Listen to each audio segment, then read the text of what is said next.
कई दिनों से शेयर मार्केट में लगातार गिरावट का दौर जारी है। बाजार लाल निशान पर ही ज्यादातर दिनों में कारोबार करता हुआ नजर आया। हालांकि कुछ ऐसे दिन जरूर रहे जब हमने देखा कि चलिए कुछ हरियाली वापस आई, यानी बाजार ने कुछ रफ्तार पकड़ी, लेकिन कुछ ही मिनटों के बाद बाजार की चाल फिर बदल जाती है। इससे रिटेल इन्वेस्टर्स को तो नुकसान हो ही रहा है, लेकिन देश के दिग्गज इन्वेस्टर्स भी इससे अछूते नहीं हैं। आपको जानकर हैरानी होगी कि पिछले 5 महीनों में आई गिरावट में दिग्गज इन्वेस्टर्स को 81,000 करोड़ से ज्यादा का नुकसान हो गया है। और नुकसान झेलने वालों में है बड़े बड़े नाम, जैसे कि डीमार्ट के फाउंडर राधाकिशन दमानी, झुनझुनवाला फैमिली, ये सभी अभी लॉस में हैं। वैसे तो सितंबर 2024 से ही शेयर मार्केट में लगातार गिरावट का ही माहौल बना हुआ है, लेकिन 1 अक्टूबर से अब तक देखा जाए तो गिरावट का ग्राफ और काफी सीरियस हो गया है। देश के जाने माने इन्वेस्टर्स को इसका खामियाजा भी भुगतना पड़ रहा है।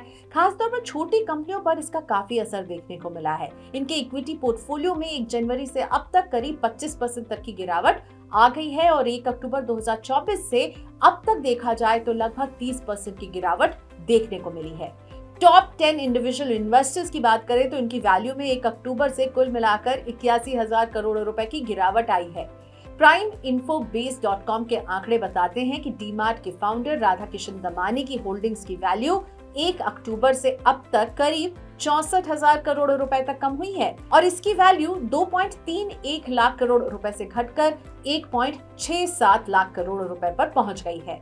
राधाकिशन दमानी की प्रमुख कंपनी एवेन्यू सुपरमार्ट्स के शेयरों में 27% की गिरावट आई है, जबकि उनके दूसरे सबसे बड़े निवेश ट्रेंड में इस अवधि के दौरान 32% की गिरावट देखने को मिली है।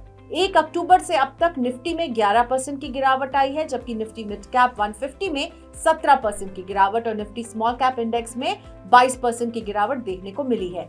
अब आपको बताते हैं कि झुनझुनवाला फैमिली के पोर्टफोलियो का क्या हाल है। दिवंगत राकेश झुनझुनवाला के परिवार के पोर्टफोलियो में 1 अक्टूबर 2024 से अब तक 19% की गिरावट आ चुकी है। हालांकि इसमें हाल ही में लिस्टेड इन्वेंटरस नॉलेज सोल्यूशन को शामिल नहीं किया गया है। इन्वेंटरस नॉलेज सोल्यूशन में परिवार के पास 14,400 करोड़ रुपए की कीमत के 49% से ज्यादा की हिस्सेदारी है और इस होल्डिंग के साथ परिवार की टोटल पोर्टफोलियो वैल्यू लगभग 59,709 करोड़ रुपए थी।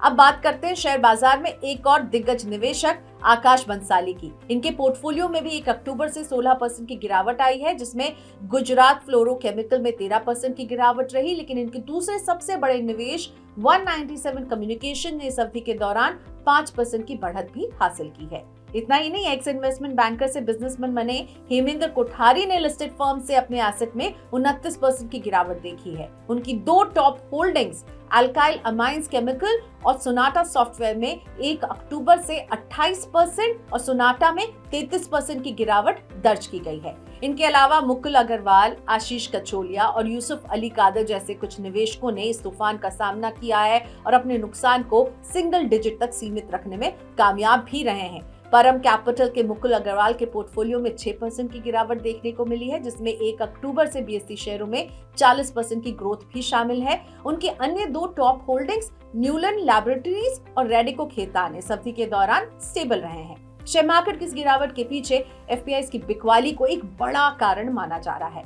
एफपीआईज ने पिछले कुछ महीने में 2.5 लाख करोड़ रुपए से ज्यादा की इक्विटी को बेचा है और ऐसे में रिटेल इन्वेस्टर्स तो नुकसान में बैठे हैं ही, दिग्गज इन्वेस्टर्स भी इस गिरावट से अछूते नहीं रहे।